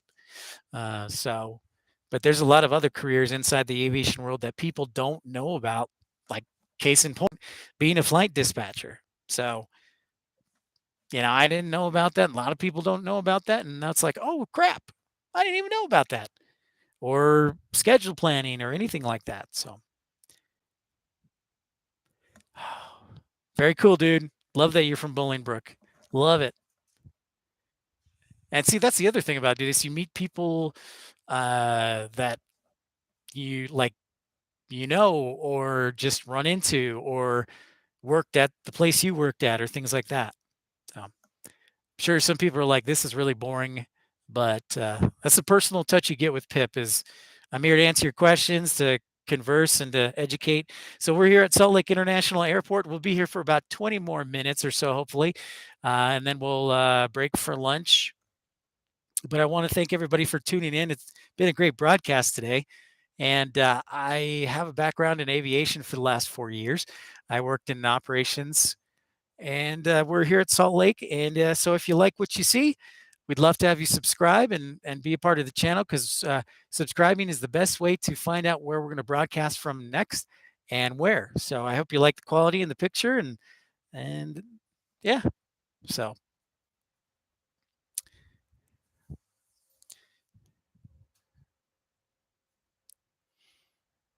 I always thought, speaking of Chicago, I always thought like Aurora Municipal Airport would be a great third airport if they made the runway longer because it was out at the time in the country and serve the western suburbs, like the bigger cities like Aurora, Naperville, St. Charles, um, Oswego, all those cities out there.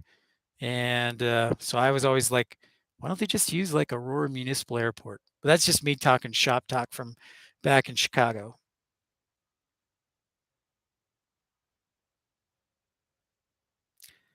And I was born and raised there, so you could probably every time I say the word Chicago, you can hear the accent.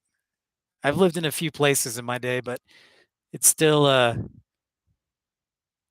yeah, Aurora is probably, I want to say about 25 miles, 30 nautical miles from O'Hare, and even DuPage is about 20 nautical miles from O'Hare. So that could have even been used as one, but Aurora is like right off of I-88, so you'd have easy access to the tollway and getting back on. But that's just me spitballing. Um, Yeah, for sure, because Midway's only, uh, 15. Like, you're just taking the tri-state for 20 minutes and the Stevenson, and then on the ground, and you're like, "Boom, you're there." So, yeah, Aurora and DuPage are definitely far enough.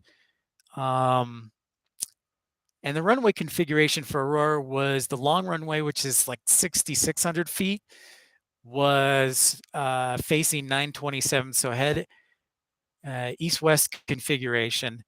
So you could take off, um and still be in the configuration for Midway too. So if they were using like runway 422, at least um, that was my thought process on it. But everybody's like, oh no, we got to build it in South Cook County or Will County there in Peatone in the middle of nowhere, which made no sense. I mean, I guess I get like for Joliet and then Indiana, the people in Indiana, but otherwise it's like what?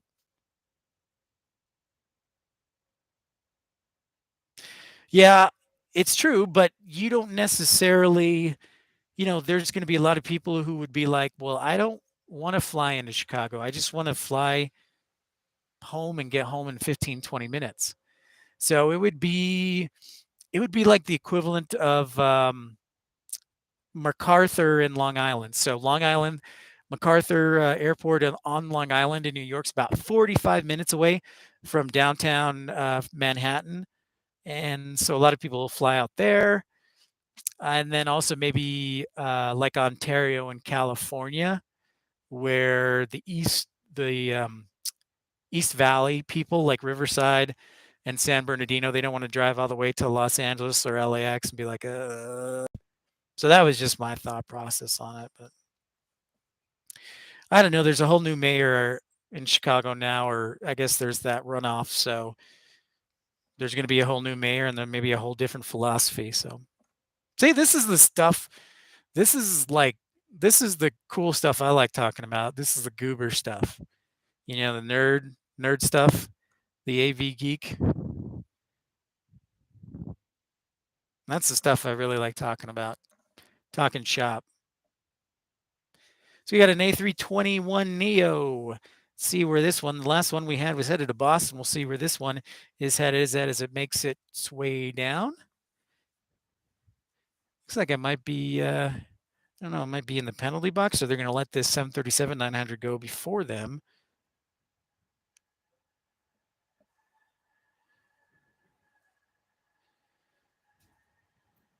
Yeah, so 1595 is going to hang out there for a minute. Looks like Delta 2335, Salt Lake City to Cincinnati, is going to cut in front of them.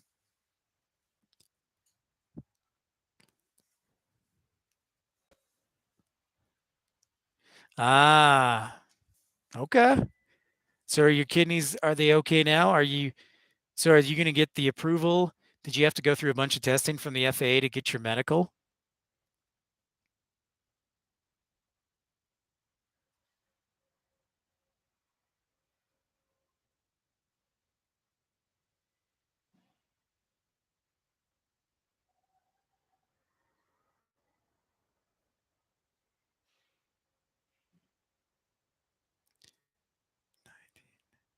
Oh, well, I'm glad you got the transplant right before COVID. That's fantastic.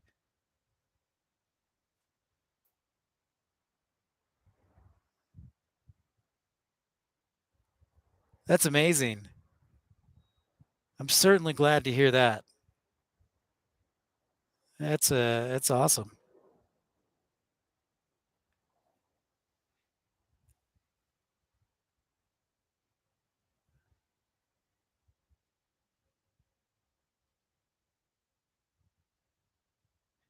Thanks everybody for tuning in. Be on the air for about another 15 minutes, but we're live from Salt Lake City Airport. All right, Gary.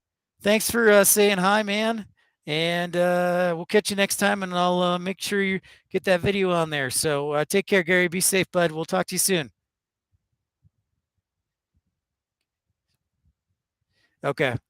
Yeah. So yeah, a lot of times the FAA they'll want you to do additional testing, but it sounds like everything's working great for you, and I'm certainly pleased to hear that. Um, yeah, the FAA takes a little bit of time, but sounds like you already did the appointment, so things are in motion, and I like to hear that.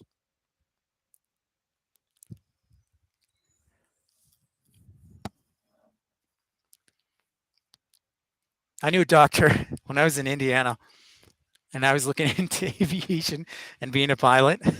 I knew a doctor who got his, I think it was his third class medical, so he could be private, but he he had a glass eye, so he only had one eye. And I'm like, how how am I being questioned and like for secondary testing? And the doctor with the glass eye got the okay and only one good eye. So if he got the okay, I think it sounds like things are. I hope you're everything's working great with the kidney. Sounds like you're headed in the right direction. So I'm really crossing my fingers, Patel Vision, that we'll get you your medical and we can get you on board. They do. They do. Yeah, if it's first class, they're very like, okay, we're just going to take our time here, and here's this and that and this and that, and then you have to go to Oklahoma City and send out the papers and all that jazz. So yeah, just don't be heartbroken or surprised if they do ask for an additional testing. Um, Sometimes it costs a lot, sometimes it doesn't. So I'll cross my fingers.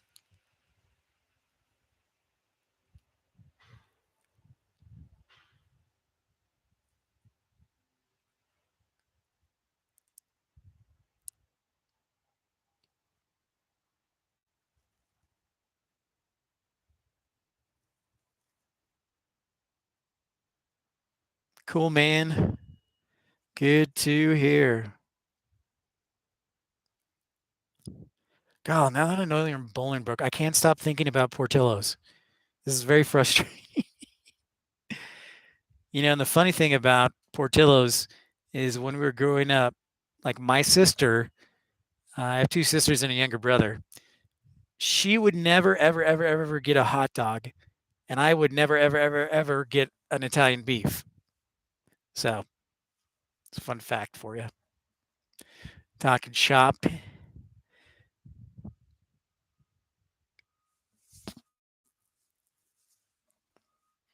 Hi, everybody who just tuned in. My name's Pip.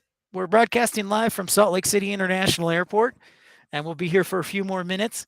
I encourage you, if you're new to the channel, just tuning in and like what you see and like what you hear, to subscribe to the channel. That way, you'll know where and when we'll be broadcasting next. Because what I do is I'll put out a video the night before, the morning of, saying, "Hey, I'm going to be here at this time. Come join me." So that way you'll know where I be, and you can join in on the fun and the conversation.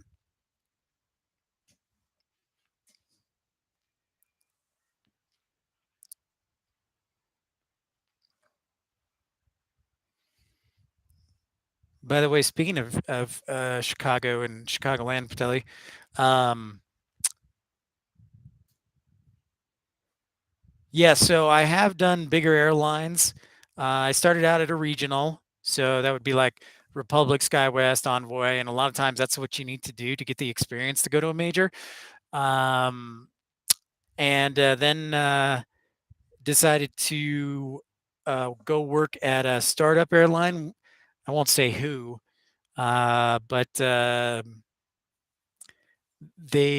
were starting up, so you can do the math. It's one of a few airlines in the past couple of years that is a main line now, and so I mean seniority is everything in the airline world. So I was like, well, a new airline that I could be number one in just a matter of a few months. So I started out as number 5 in seniority, and within 6 months I was number 2. So I worked like Wednesday to Saturday and had Sunday, Monday, Tuesday off and I worked from 2 to 12 or 4 to 2 a.m. So that was a pretty good schedule. Yeah. Yeah, it was, but it was also extremely stressful. So being with a new airline, there's a there's a lot of not a lot of things set in stone. So there's a lot of jello. Let me put it that way. There's a lot of jello that you kind of have to walk on. So it's like, um, and it's just one of those things that I just kind of was at the point where I was stressed out and burnt out and just needed to step away. But if you saw the videos with Morgan and I on dispatching, he's at a major. He's, I think his last hourly rate. So they just approved a new contract, and again, I'm not gonna, spoil his anonymity a little bit if he wants to, but we both worked at Envoy together. So, and that's how we know each other. When we both started out, we started out in 6 months with each other. So we worked together for like 2.5 years and became really good friends and still are. We talk all the time. And, but anyways, he's at a major and he is, I think his last hourly after being there 2 years was 36 an hour. But then they have the new contract coming up, and I think it's supposed to go up to 40, 44, 45, something like that. So low to mid 90s for your salary starting after about 2 or 3 years, and so it's a good paying job if you can land in a main line. The challenge when I worked at a main line was the fact that since it was a startup, they were super tight on money. So you can see the airport, the parking garage, the tracks where the rail tracks where the light rail comes into the airport from downtown Salt Lake. Listen, I will never ever knock the job of flight dispatcher. It's certainly stressful and extremely stressful, I would say. So you got to take that with a grain of salt, and like you can't keep up, and then you've got like five different captains calling, but they do compensate you well because my instructor, when I first went to IFOD's, like they don't pay you for the sunny days like you see here in Salt Lake. They pay you for the days when there's severe weather and you have to try and get in or not divert, or then you've got sick passengers, or then you've got phone calls about a fight breaking out on board, and then you've got to call. So you get paid for the days like that, not the easy 10 and clear days like you see here in Salt Lake City. So it can definitely be an all or nothing job. And like the all days wear you out. I there have been times straight up I haven't been able to leave my desk for 5 hours. Like I had to, I, I'll just put it bluntly, I had to pee and I couldn't get up for 5 hours because it was just non-stop. And safety is the most important thing. So you couldn't just get up and leave. So with that being said, it's still, yeah, if you can get to a major, because the regionals don't pay well, they're like the minor leagues. If you can get to a major, you'll be in good shape. I highly recommend it. Um, yeah, and the money's pretty good. So for sure. I'll never, I don't think I've ever had a bad thing to say about being a flight dispatcher ever. Um, no pilot, no pilots make way more than us, way more than us. When you first, okay, so let me put it this way: when you first start out, you're pretty close to the same pay, but then the pilot pay after 2 or 3 years at a regional, goes up like a mountain, like whoop, like exponentially. And for a dispatcher, it's still incremental, like you're climbing a ladder. And then it gets even more pronounced and um, what's the word? Even more substantial the difference. So um, yeah, so with the dispatcher, probably when you're starting out the regionals, they're all going to pay pretty close to the same. So right now, it's anywhere from, I'll call it 18 to 23, 24 maybe. Um, then when you get, yeah, like when you get out of training, now the catch is all the majors I know of are unionized. So there are a lot of stipulations. Like when you go into training, a lot of them, when you're in training, only get 60 to 70% of the salary. So you have to comp out still and have your comp check before you get the full raise. So that's something to consider too. You're not going to make like 100 grand straight off the bat. You'll probably make, like 60. And then once you comp out, then you'll have that pay increase, that pay bump. But you got to show that you're worth it, and that can be several months to a year. So something to keep in mind as we see these last two departures, and then we'll probably jump off the air here. Thanks for everybody for tuning in and for all the likes. This has been a really good broadcast, and I think the audio quality and video quality has been pretty solid. And it's been a good day, eh? So can't go wrong with that. Oh, I guess I should follow that plane because it's taking off. Whoops. Probably like to see that instead of me rambling.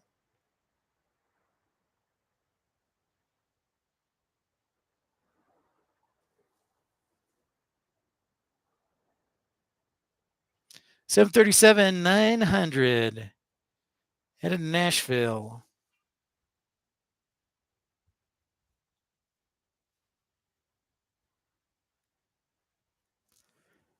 catch this Southwest 737-700. We are live in Salt Lake City and looking at the east side of Salt Lake City International Airport. And I am Pip. We're wrapping up the broadcast for today. It's been excellent. A lot of good conversations, met a lot of new people as always. That's half the fun. So I encourage you to subscribe because we'll be broadcasting a lot more from Salt Lake on the east and west side, but also we will be on remote locations too.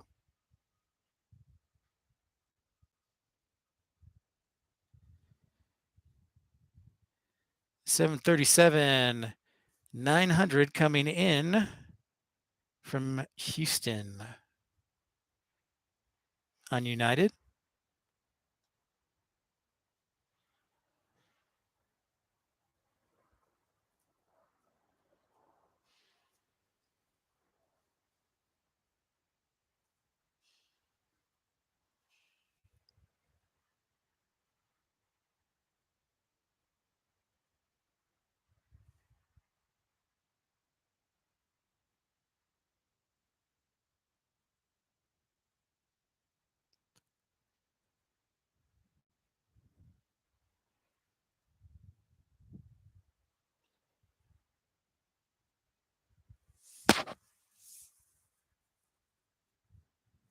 This one looks like headed to Sacramento. All right, man. Fidelity Vision, enjoy the warmer weather in Chicago than I have here. And yeah, I'll keep broadcasting live. Great to talk with you. Yeah, I'll cross my fingers, and as soon as you get that first class, you let me know. So we'll talk to you soon. Get you in the skies. Billy Bull, what's up, man? Thank you so much. Good to see you, dude. And thanks for your positive feedback and support. It really means a lot. It's good. You're a good man. Where's my Southwest? Oh, there it is.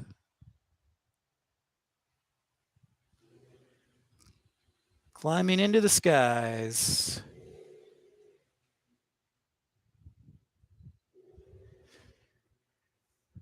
All right, so we've hit the 12 o'clock mark, ladies and gentlemen. So it looks like it is time for lunch.